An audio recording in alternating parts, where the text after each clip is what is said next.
He's editor-in-chief of Breitbart News and a New York Times best-selling author. And on this podcast, he brings deep research, prescient analysis, and world-class guests. He's Alex Marlow, and this is The Alex Marlow Show. This is The Alex Marlow Show, and I'm recording today from an undisclosed location, unless you're really good at recognizing generic wall art here, in Nashville, Tennessee. I'm here doing an event for Pastor Alan Jackson, who's become a good friend of mine. Got a couple of speeches. I got a panel. I've got one speech down. I'm going to tell you about that in a second. But we're commemorating Charlie today. There's going to be another Charlie-centric show. I think it's important to keep doing that. It's a big day because the House has passed a resolution honoring Charlie. And I'm here in Nashville on an event that Charlie was supposed to be here. He was supposed to be here. He and Pastor Alan go back. I know that Pastor Alan Jackson was a sponsor of Charlie's show. I know they've done events in the past, but he and Erica were supposed to be here. Maybe the next big event that was on Charlie's calendar after his Utah Valley University speech. So I can't even wrap my mind around it. It really is. It's too much to take in, but it's a terrific congregation here and terrific people. And I'm glad to help hopefully clarify some of the important things that Charlie stood for to this audience and talk to them about it. And then off this weekend, I'll be off to the memorial to celebrate Charlie's life in Arizona. And I'll report back to you on that on Monday, but I'll be doing it via the Hugh Hewitt show, probably. So I'm considering whether or not I'll try to squeeze in an early podcast before. It might be better to do it that way. But I will be hosting for Hugh on Monday, so the next work day here. And so everyone should tune into that wherever you get your Salem stations or on the Salem News Channel. So always nice to do that and to exercise those radio muscles, which are different than the podcasting muscles, though. A lot of similarities, but not the exact same muscle groups. And I do enjoy doing that. And Hugh's got a terrific audience and is very hospitable. So we'll be doing that on the show. I'll start with some of the details of my speech, because I feel like this is one of the main topics that we're seeing that's coming out right now, which is that this debate on whether or not Charlie was pro-Israel. And I'll share something with the audience that my last conversation with Charlie was on his radio show on Monday, 2 days before he was shot and killed. And I'm a weekly guest on his show. We had a great segment talking about some breaking the law. We talked about how liberal women would be happier if they got married and had children. And it was a great conversation. But my last conversation with Charlie should have actually happened on the following day, on Tuesday, because Charlie and I are in a group chat. It's a pretty small group, but it's people who Charlie confides in specifically on the topic of Israel. And we talk about specifically how to message on the issues that people who are pro-Israel face, particularly from increasingly anti-Israel college students and others online, because as the online space becomes overwhelmingly anti-Israel, you got to deal with it if you're trying to evangelize on behalf of Israel and you're trying to make the case for why Israel's special. So there was a Zoom call for that group on the Tuesday night right before Charlie died. And I didn't make it because I was at a swim team. And I really wish I'd been there for no other reason than to talk to Charlie one last time. And I had to talk to him about a subject that is so important. It's essential. And I'll hold back some of the details about this because I like to make my speeches available to all of you guys. And some of this stuff is covered in the speech. So I'll do a slightly condensed version of this. And then I'll put out the whole thing when it makes sense to put out some speeches for all of you. But Charlie really thought that the 4 pillars to saving Western civilization were as follows: Jews, Christians, Americans, and Israel. America and Israel. Jews, Christians, America, and Israel. This is a concept that was volunteered by one of the guys on the call, who's someone who's very close with Charlie, who helps produce the radio show when I host for Charlie. So someone deeply in Charlie's orbit, and Charlie hit the bid and said, that's right. That's exactly how I feel. And he, of course, had some complicated feelings about the current war. He had complicated feelings about Netanyahu, but overall, he was a champion of Israel. And there's a lot of people online who are acting as though that he was not. But he said, and these are quotes, "I'm very pro-Israel. My whole life I've defended Israel. And no non-Jewish person my age has a longer or clearer record of support for Israel." So this is him saying that he considers it a privilege to defend Israel. He said that as much in a letter to Prime Minister Netanyahu, which I've read. This is a letter that's been discussed on the internet. I've read it, and I don't feel comfortable, breaking big details about it because it feels like that's not the moment for that, and that's falling into another one of the internet's traps that they have. But he maintained until the day he died a steadfast support for Israel. And I think people generally know that. There's a reason why rabbis were crying when Charlie died. Just the thought that in the last hours that he was on Earth, that he was assembling a team of his most trusted confidants, a summit, so that he could prepare to defend the Jewish state on these campuses, specifically the campus where he was shot and killed at, is noteworthy and interesting. So the fact that it's necessary is another subject matter, an important one. But Charlie really had this unenviable task of uniting both factions of a movement that's become increasingly skeptical of Israel. And that's a lot of what I talked about. I talked through why I think there is a growing skepticism of Israel. I think some of it comes from just general skepticism of establishments. I think especially the skepticism of the Jews in Israel and the Jewish state have always been there. But post-coronavirus, where no one trusts anything anymore, I think it's even increased. I think that we don't trust any establishments, and Netanyahu is the establishment. Israel is the establishment. The other thing, and this is interesting that it's something Joel Pollak's talked about quite a bit, is that after October the 7th, it became very clear that Netanyahu and Israel's posture towards a war was going to be they're actually going to win a war. They're not shooting for some ceasefire. And we in the West are very comfortable with this concept of we fight wars to get to a ceasefire. We don't fight wars for a victory. And I've never witnessed a victory, like a clear victory in a war. I think if you could make the case that we won certain wars, but not my lifetime. And this is something that is really how the West has behaved. And Israel really is at war with Hamas. When you see an invasion and families burned alive together and hostages taken, and that you could get a response where Israel is saying, well, we can't live next to these people anymore.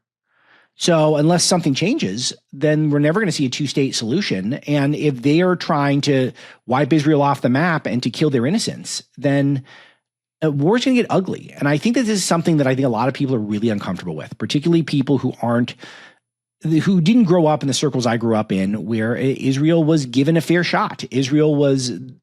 What made Israel special was conveyed. So if you didn't grow up maybe around the people I grew up around and the people who knowing the things and hearing the arguments, listening to Dennis Prager on the radio, it might be unfamiliar to you and uncomfortable, the idea that America is so invested in this small country in the middle of the Middle East. But Israel is essential to the survival of Western civilization, in my view, among other reasons to give it some support. But Hamas does want Muslim control over everything. That includes Israel, and it's very hard to have a ceasefire. But the sentiment has gotten not good, and not all of that. Israel's not free to blame for all that. I think this is where Charlie broke with Netanyahu. I don't think he broke with Netanyahu over support for Israel. He was deeply critical of the way Netanyahu was messaging the war.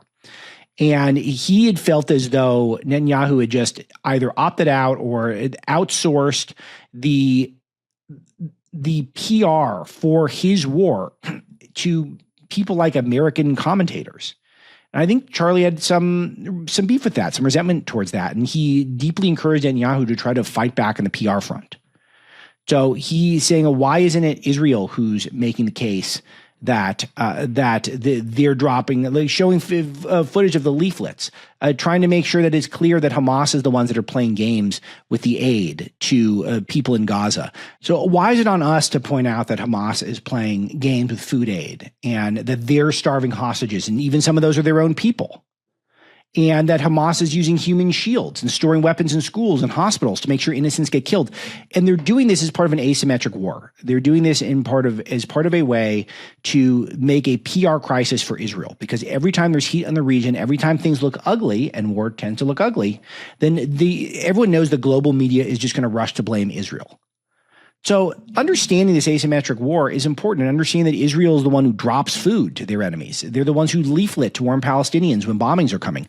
They're the ones who post evacuation maps to show people where you're going to go. There's even this knocking concept that I'm just learning about, that they'll fire some dummy bombs to warn civilians to get out sometimes. So I don't know if you can do that when you've got one of the worst terrorists and they're in your gun sights. But Charlie had kind of a brilliant point, and I think he expressed this to Netanyahu himself. I don't have it in front of me, but I think he expressed it to him himself. That how could you have a nation that is so sophisticated, so incredible, and so technologically advanced and clandestine and organized that they could pull off the beeper attack on the terrorists, which was one of the most unbelievable attacks in modern warfare, if not the most. But they can't message to young people online or on campuses at all. And I think that was the main thing where Charlie was frustrated. Is I think he felt like he was defending Israel and he was out there on a limb because there was not that many people out there with him bringing a persuasive message about it to the campuses and to young people. And I know there's some very popular commentators who would take issue with my characterization, but look, I got a lot of receipts, and I'm not trying to make this some sort of I'm not calling anyone out. People are grieving now, and they're grieving in different ways, but I did feel like it was important to share that this is from my vantage point as being someone who got some of Charlie's thinking on Israel day to day, literally day to day, that he was a steadfast supporter of Israel and grew frustrated with the PR. And that was about it. So, and I feel like that he's right about that. The PR has been terrible. And I think Netanyahu is someone who's trying to win a war for his country and has basically resigned himself to just not being loved. And maybe he can be a winner in the end. He had this quote that I think is not a great quote. He said, "I do not want stories that we have been beaten by our enemies and for us to be eulogized well in the global media." Okay, but the global media is not going to eulogize you well anyway. So you can still message right. And so try to message better. And I think that does add to the confusion, and it just adds to why it makes it so uncomfortable to talk about some of this stuff. But Charlie understood that Israel was a beacon of freedom, of pluralism, of Western values. And I think he understood that, as to quote him, Islam is not compatible with Western civilization. Where Islamism thrives, where Islamic supremacy regimes are, women are oppressed, gays are oppressed, sexual violence is the norm. Freedom is non-existent for most people, and it's very minimal for the rest. And what's more, Israel is better stewards of the Holy Land than the Muslim regimes. Think about Bethlehem right now, which is about 6 miles from Jerusalem, is in the West Bank. Before the Oslo Accords, Israel ran Bethlehem. It doesn't anymore. And since then, it's become a place of fear. It's become a place of economic depression. It's become a place that's not as welcoming to Christians. And all of that's pretty clear, but it feels like, I think we don't want to feel like voices in the wilderness, those of us, particularly on the online right, who are vocalizing some of this stuff. So I think that was the sense that Charlie wanted to convey. And I know some people will disagree, but I think that this hyper paranoia over Israel has existed for a long time. And there's some reasons that are sort of legitimate a little bit, but most of them are just, it's a tale as old as time. It's unfortunate we had to do this in the immediate aftermath of Charlie's death, but I do think I want to take the opportunity to state that on record. And that was my panel for the first panel, but I got another one. I get to talk about the media later tonight after I record this, so that should be more fun. I should be able to enjoy myself a little bit. But that was initially what's going on. We get some good movement on some positive stuff, though, and in the rest of the country. House passes a resolution honoring Charlie Kirk, and this is even better because they got 58 Democrats to vote against it, which is it is subhuman to vote against it. All they were doing is, they always wore this stuff pretty careful to call him a courageous American patriot who wanted to elevate the truth. And all the Republicans supported it, and then 58 Democrats didn't. And you get them on record, and it's very useful because you start learning things about, of course, the Jasmine Crockett's and the AOCs are going to vote against it.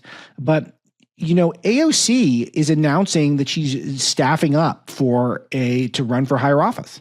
So here's one thing that's noteworthy. Check this out. So Seth Moulton, he's another guy who the media acts like, because I think he's a veteran, is some sort of a moderate Democrat. Well, he's one of the guys who voted against the resolution. So you got to consider this stuff, and this is part of the genius of putting this stuff out there. I won't say genius, but it's fundamental. It's a good thing to do. Alexandria Ocasio-Cortez said she voted against the resolution specifically because it brings great pain to the millions of Americans who endured segregation, Jim Crow, and the legacy of that bigotry today. So you couldn't honor a young man who was a hero to many, hundreds of thousands, millions in death for sure, and was just a wonderful person, a family man, and was beloved by the people who got to know him, and a Christian man, a man of God, and just someone who was just a beacon of light, this great economic engine as well. So we're creating thousands of jobs, and that's just in Turning Point alone. Like, there's nothing nice to say. You can't say anything about him because of Jim Crow. It seems insane, because we're learning today that AOC is getting ready to either run for Senate or run for president. And it's great to get them on record of this, because if she runs for president, how do you win primaries with these types of opinions out there? I mean, I'm sorry, you can win a Democrat primary, but how do you win a general? How do you win a general? This seems more like the type of plan to maybe run for Senate in New York, which is, again, her being in the Senate in New York could be useful in some degrees, because we're not going to get any conservatives for a while. So let her speak on behalf of the unhinged left. And then we get all that content, which is why I love playing Crockett for you on the show, because that's really the id of the left. Crockett is the id of the left.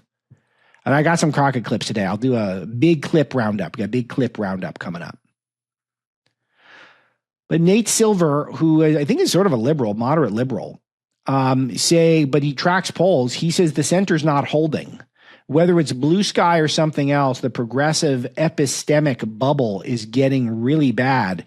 And he highlights Gabe Fleischer, who I hadn't heard of, but I think he's a Substack guy. He pointed out that Heather Cox Richardson, who's the author of the #1 U.S. politics newsletter, Letters from an American, she wrote this weekend that the suspected Charlie Kirk assassin appears to have embraced the far right, disliking Kirk for being insufficiently radical. Richardson presented no evidence for this. It's wishful thinking at best. But really, it's just a falsehood. And that's Nate Silver, a liberal. He says, I'm not going to use the word lie because he doesn't know what's in Richardson's head. So she's either deluded or a liar. I don't know much about Richardson, but I know she pops up on left-wing stuff. I think we had a book out contemporaneously. And I have to say, my books sell very well. As you guys know, I think she sold more books. So that's what's scary about some of these things. It's part of what's useful about tracking the book world, see what people are actually interested in. But we had a book out simultaneously, and her book was doing very well. I was like, who is this person? Selling a political book, and I didn't know who she was. And I got to say, so she's got a huge following. And she lies and says exactly what Jimmy Kimmel said. So these people have succumbed to the demon. Like, there is demonic stuff going on just to continue to lie, to smear a dead man and those who are mourning him in order to score cheap political gains, which might backfire.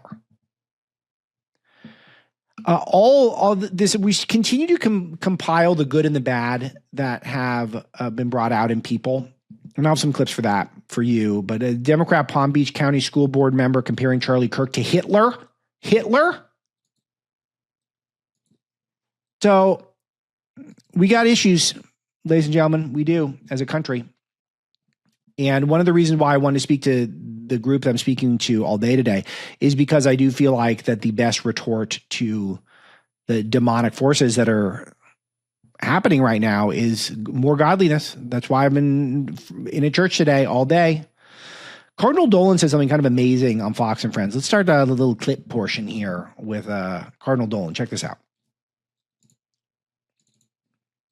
So when I heard the tragic news, I said, I wonder who he was. And then all of a sudden, this overwhelming sense of sorrow and kind of renewal. And I thought, I got to learn about this guy. And the more I learned about him, I thought, this guy's a modern day St. Paul. He was a missionary. He's an evangelist. He's a hero. He's one, I think, that knew what Jesus meant when he said the truth will set you free. And to do it, now, I understand he was pretty blunt and he was pretty direct. He didn't try to avoid any controversy. He didn't even try to avoid confrontation. The difference is the way, the mode, the style that he did it, always with respect. And not only was that a gracious, kind of virtuous thing to do, it's effective. Because when this is really brilliant. Dolan's a very smart guy, and I've interviewed him only once. I know that he's pretty simpatico, I think, with us politically, but I think he does feel that we at Breitbart might be a little too naughty for him. But he's correct about this. That is what Charlie would do. He was respectful of the other side. Very rarely would you see him ever be disrespectful. And it is a twofer that is both the right thing to do from a moral standpoint and I think the more persuasive thing to do for the vast majority of you. Some of you, look, I know how there are some people who come off as very mean online and are incredibly effective debaters, the Matt Walsh types. And I marvel at it. It's really great. But for a lot of people, your tone that you take when you're debating people it doesn't have to sound mean. It can sound pretty normal. Because when your opponents see, this guy kind of respects me. We kind of disagree here, but he kind of enjoys me. And he's thanking me for being here. And he's telling me he appreciates the trust I have in him in sharing my views. I thought, this guy can teach us something. I've been spending the last week reading about him. And so last night, I was at NYU Catholic Student Center, about 200 students there. This is what they talked about. Wow. This is what they talked about. Interesting. Amazing. And it's great. And it's good to see the new people come into the fold. And that's what I was experiencing today, talking to all the people around Pastor Jackson's church, is that not everyone knew Charlie. A lot of people did. But maybe they knew someone who's been saying something nice about Charlie and they trust him and they're going to start hearing the message. And I think that's very positive. And the question is, though, is that will the media ever learn? Will the Democrats ever learn? And we're getting our answer. It's very clear. The Economist put out a survey. The killing of Charlie Kirk is part of a grim pattern of political violence in America. And it goes through the ideologies behind political violence in America. And it claims that even though it's on decline for conservatives, the right has by far the most, and the left has the least, and Islamists have also close to the least. So the source of it, according to my favorites online, Cernovich, Poso, etc., is apparently some professor who was actually connected to Antifa and was ginning on attacks on Trump's first inauguration. And The Economist publishes it. It's supposed to be a respectable outlet. So when you're getting a good chunk of Democrats voting against a simple resolution for Charlie, they're exposing that politics is above human decency. And I think that that's a very powerful argument to people who maybe had thought maybe Trump was the indecent one. Maybe we were the indecent ones. How could they see the assassination of this lovely young man and to not just hold your nose at worst? I mean, of course, we think it's necessary, but at least can you fake it for a day that you have a humanity, that you have a soul? So Melissa Hortman was the Minnesota Democrat who was murdered or assassinated recently, that people keep citing. That crazy pastor that I played early in the week was citing him. But there's no evidence the killer was some sort of a right-wing partisan as much as he was a deranged psychopath. So this guy actually thought, at least according to the reports that I read, that he was acting on orders from Tim Walz to take out Tim Walz's political opponents. And he'd been trained in some sort of clandestine U.S. Army mission. So this is someone who has severe mental disorder, far beyond that he spent too much time on the internet and developed some sort of furry porn obsession and was into guys who think they're chicks. Like, this is legit mental illness. And maybe he registered as a Republican at some point, but he'd also been appointed to something by Tim Walz. So if you want to insist in calling him right-wing, this is not because he got radicalized by some Trantifa internet culture. It's because he's nuts. So, and that's what they try to do. Is it's always false equivocations. It's always trying to make it so that conservative speech is worthy of violence, worthy of lying about, worthy of unpersoning, smearing, and left-wing speech is to be championed, while left-wing violence is to be played down. That's the formula. We'll keep going through it on the show because it's going to come up over and over again. A lot of reports out there about Jimmy Kimmel's firing. It really was sad that I didn't get to do the full live show yesterday because this is just so delish for me.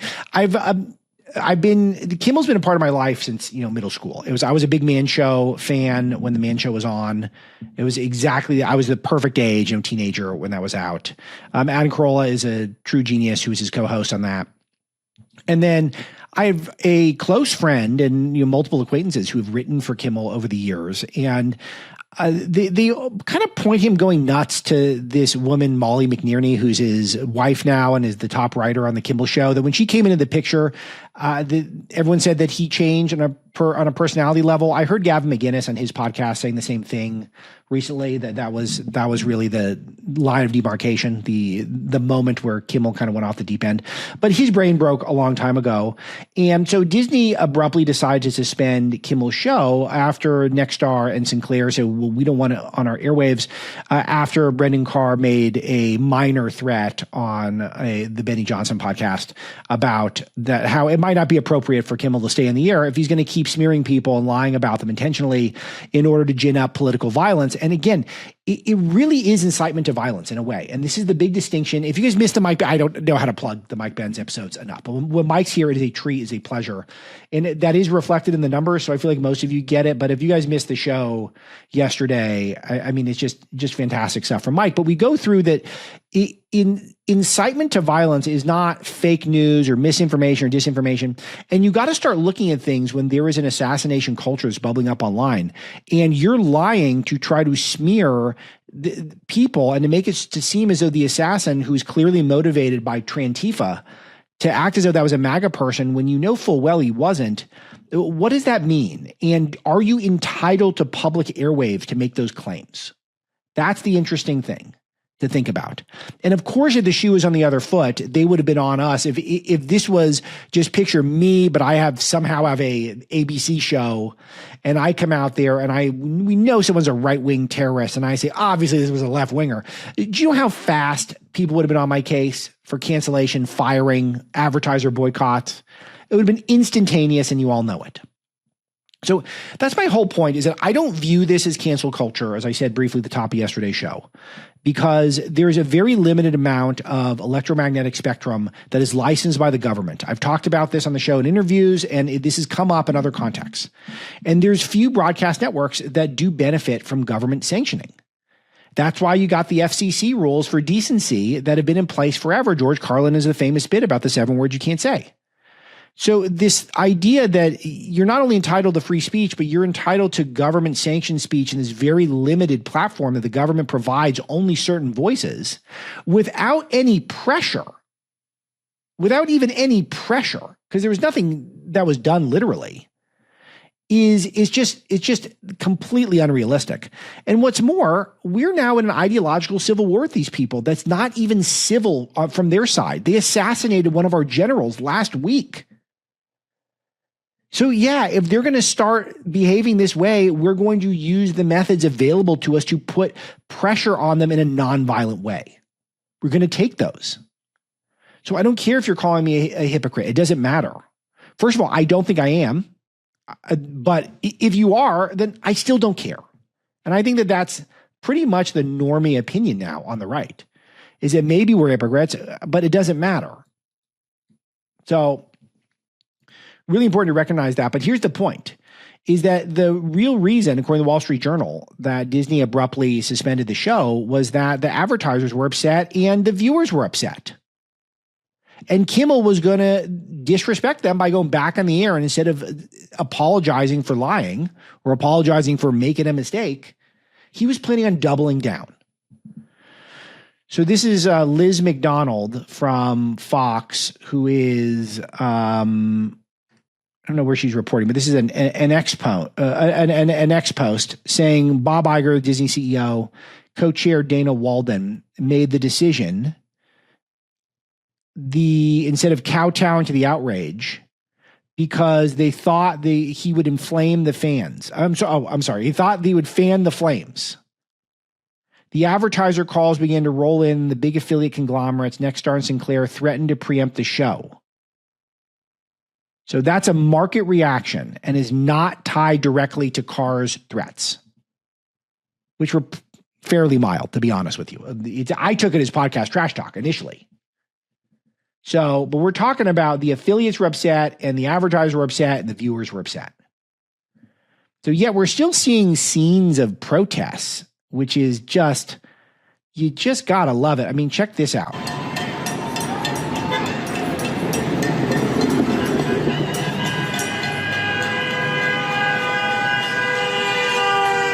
So this is in the LA area. I know exactly where that is. And they're protesting Disney. I mean, you couldn't have dreamt this up. Charlie, thank you. This is just so beautiful. Seriously. That the left is protesting Disney over this because they can't handle that low-rated Kimmel, who is obviously doing poorly in the ratings. I got some stats here too. We pulled these. The Kimmel Live's ratings have been on a steady decline since 2013. They're at their lowest ratings ever, and they've gone down every single year since 2013. So Nolte's got a big piece for us at Breitbart News. They were down, Kimmel's ratings were down 43% before the Kirk lie. Only 129,000 viewers in the coveted demo, which those are numbers. You put some cute cats on the channel that time, you're going to get more than the 129,000 in the demo. Cats playing with yarn. So once you cross that level, you don't have to be on the air. Everyone's been pointing this out, but I feel like we should. I mean, Tim Allen got canceled for being conservative. Roseanne got canceled because she said some incendiary stuff. She had the number one show at the time when she did. Gina Carano's cancellation. But now if ABC pulls the plug on Kimmel, who's got low ratings and is blatantly incendiary and insubordinate, now all of a sudden we're with the war on free speech. No, we're fighting fire with fire. And also, it's those corporations that decided. They can decide not to carry that show anymore if the advertisers and the audience doesn't like it. So that's fine. Just, they love it, and I'll play some hypocrisy clips, but they love censoring us. They talked about, remember the origin of the term fake news? The origin of the term fake news. For those of you who are new here, please read Breaking the News by Alexander Marlow, New York Times bestselling book. I go through the whole history. Even before Trump co-opted, the whole point of the term fake news was that Hillary Clinton saw that conservative media was doing such an effective job as framing her as things like a Russian stooge, might ring a bell, because of her selling our uranium reserves to the Russians at the same time the Clinton Foundation was getting a bunch of Russian oligarch money, and Bill was getting paid to go to Moscow to give speeches for $500,000 or a speech. So she started calling us fake news, specifically Breitbart. It's about Breitbart, our reporting. But why was she calling us fake news? She was trying to come up with some way to make it so that's illegal, or at a minimum, very difficult to do business if we're lying. We weren't lying, but they have this cognitive dissonance where they couldn't accept that we were telling the truth. So they had to frame it as, well, if these facts are true, then Hillary's not good and the Democrats are not good. So that means the facts can't be true, but the facts were true. And they lied about us. They called us fake news. And the whole goal was to get us censored, to get us either boycotted or banned from something, or advertisers leave, or whatever it is. That was the goal. So that was, and then Trump saw that clearly and co-opted the term. And he started doing his press conferences and pointing out people, you are fake news. You are fake news. He started to do. It was great. We loved it. He took it over, and the term became his, and we're happy to lend it to him. Though I will take it back one day, maybe. They've always harbored this. They've always harbored these fantasies of taking us off the air. There's so many examples online. I've got some of them. I think this is a good one. Check this one. ABC made the announcement Kimmel would indeed be taken off the air indefinitely. This is Chris Hayes, and this is Western Lensman again. Gets his second play of the week in the Marlow Show. And this is just the latest chapter in Donald Trump's ongoing campaign to crack down on free speech, dominate the media, and essentially render the First Amendment meaningless. Okay, so now we're going to play Chris Hayes and his reaction when Tucker Carlson was kicked off of Fox. So it was for the journeyman cable news host Tucker Carlson, just fired from his third network. He believed he could say anything, no matter how vile, no matter how disgusting, no matter how offensive, no matter how dehumanizing or belittling. And if you act like a sociopath over and over and over and over, you will become unpopular on the national stage. That's just like a basic principle. Over time, probably not going to work out well for you in the long run. Eventually, people will be rightly offended, disgusted by it. There you go. They're very happy Tucker's off. Not so happy Kimmel's off. Even though Tucker had super high ratings. Here's Alexandria Ocasio-Cortez, the next president or maybe next senator from New York. You know, I do think that several members of Congress in some of my discussions have brought up media literacy, because that is a part of what happened here. And we're going to have to figure out how we rein in our media environment so that you can't just spew disinformation and misinformation. It's one thing to have differing opinions, but it's another thing entirely to just say things that are false. And so that's something that we're looking into. Yeah, we're looking into the media, how to crack down on people who are saying stuff that are false. So look, it's this is a demanding of censorship, what's going on there. We're going to have to figure out how we rein in the media. That's always been their sentiment. That's always their belief. We know that. We're not dumb now, because we've been getting our news from not CNN, from not MSNBC for a while, most of us. Not ABC. Here's what's going on over at CNN. Let's zero in on what Kimmel actually said, the basis for his suspension. Here's the late night comedian on Monday. We hit some new lows over the weekend with the MAGA gang desperately trying to characterize this kid who murdered Charlie Kirk as anything other than one of them, and doing everything they can to score political points from it. Kimmel appeared to be making a point about alleged finger pointing by the right wing toward the left in the wake of Kirk's assassination. What he said did not appear to suggest that the suspect was a MAGA shooter. You hear that? What he said did not appear to suggest that the suspect was a MAGA shooter. I'm going to play back the video. This guy, I don't know who this guy is, but this bald man on CNN who looks like he lifts a lot of weights. Here is what was, he just played this. He just played this. Weekend with the MAGA gang desperately trying to characterize this kid who murdered Charlie Kirk as anything other than one of them, and doing everything they can to score political points from. It's clear as day. We know exactly what Kimmel was saying. And you have to be so deluded or just so stupid. I mean, there's only two ways to do it, to not understand it. And we all know what Hollywood's all about right now. Hollywood is all about trying to save face politically because we expose them. They're exposed. Charlie exposed them. In his death, he exposed all the ghouls, all the demons, all the people who can't vote for a simple resolution honoring Charlie, all the people who celebrated, all the people who posted nasty things about him online. All of these professors and teachers we talked about who celebrate his death online, that is in that database that we discussed with Ben yesterday. He outed all of them. And they should have to wear that around their neck like a scarlet letter forever.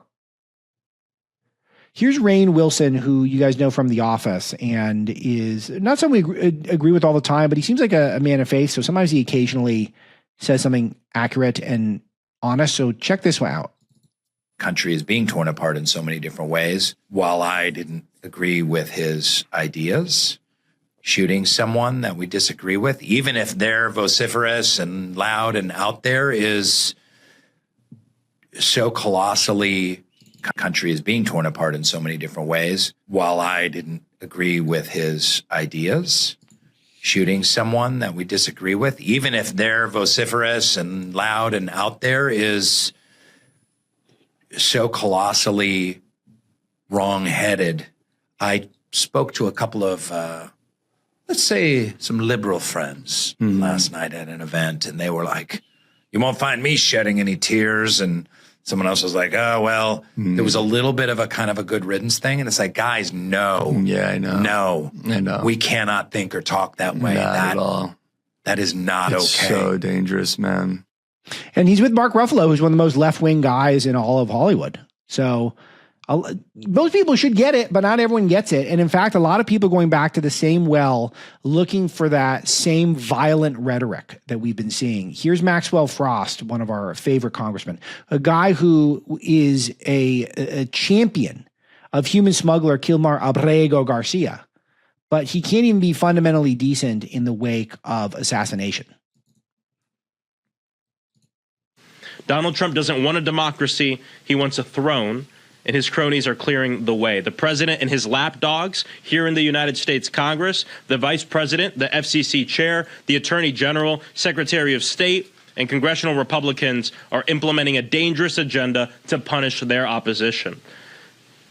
Fascism is not on the way. It is here. The First Amendment is how generations of Americans, from civil rights activists to labor organizers, American worker, LGBTQ plus activists, have fought for progress, and it is our power. Fascism's already here. This is a week after the most high-profile assassination in this country since the 60s, with a guy who had written fascist catch on a bullet, and he's out there saying fascism is here. Either he's so bubbled he doesn't understand that's very improper and he's a moral idiot, or he's intentionally fanning the flames of violence. And there's Chris Murphy, the most repulsive guy. He's my least favorite guy in Washington now.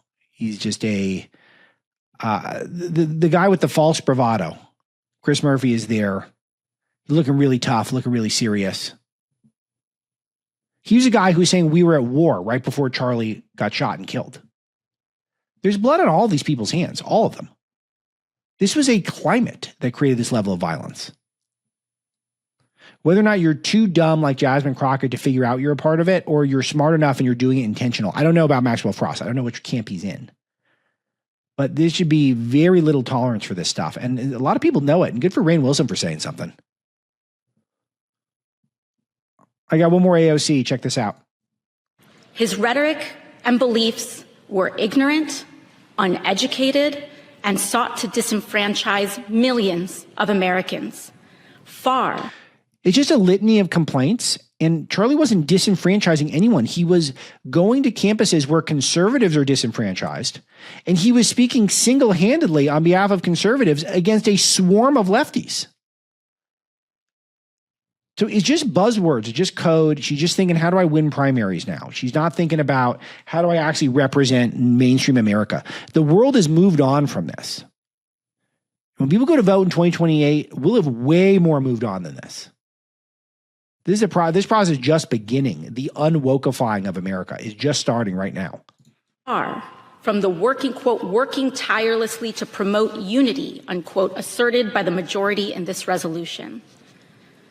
It is equally important that Congress does unite to reject the government's attempt to weaponize this moment into an all-out assault on free speech across the country, all in the name of Charlie Kirk. It's just assault. My friend got shot in the throat on 4K video a week ago. And you're saying we're assaulting you because Kimmel's low-rated show got taken off the air? Technically, temporarily? That's the assault? These people either are so idiotic they don't understand their own language that they're using and how inflammatory it is, or they're just doing it on purpose. Hey, and if you're like me and you tend to treat them like they're smart, then you got to think it's on purpose. All right, I'll round it out with Jasmine. I got a couple Jasmine clips. I don't know which order, so you'll just have to see these and enjoy some Crockett to round out the week on the Marlow Show. But we got to come together because it's not each other that is the problem. It's the other side. It's the fascists. It's the wannabe dictator. So this is very unifying, and we're really supposed to unify with them. So remember, we need unity with AOC, who thinks that the assault was on Kimmel and not on Charlie. We need to have unity with Maxwell Frost, who is still calling us fascists, even after Charlie was about to get shot. If there were two shots, it would have been with a bullet that said, hey, fascists catch. And we're supposed to unify with Jasmine, and everyone's calling us Hitler. So I understand it. We're fascist. Trump's a dictator. He's a racist. But we need unity too. It is, the hater in chief. It is the racist in chief. Like that is like what we've got to get out of. And so I think we will. Runner for president. And it's really, you guys missed the visuals if you didn't see that. This is, we got to figure out who this guy is who's in this video. I'm playing this again just so you guys can see this hippie who's here. It's a white guy, really weedy and huge long hair. It's just a throwback to hippie culture from, my Berkeley days, but not the Berkeley students, the people who lived in the town, stayed in Berkeley for a long time. I understood what was kind of pushing them there. And so I do want people to know that just because someone has committed a crime, it doesn't make them a criminal. Okay, you guys got that?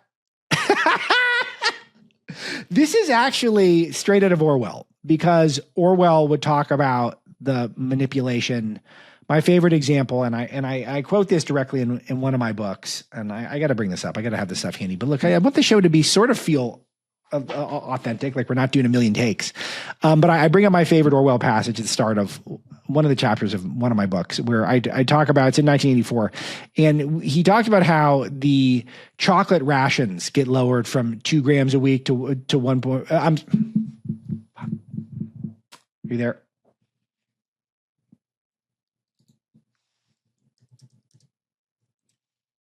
Yeah, I just had a quick flub. Okay, I marked it. Okay. So he talks about in 1984 at a moment where chocolate rations get raised from 2 grams a week to 1.5 grams a week. So they get raised from 2 grams a week to 1.5 grams.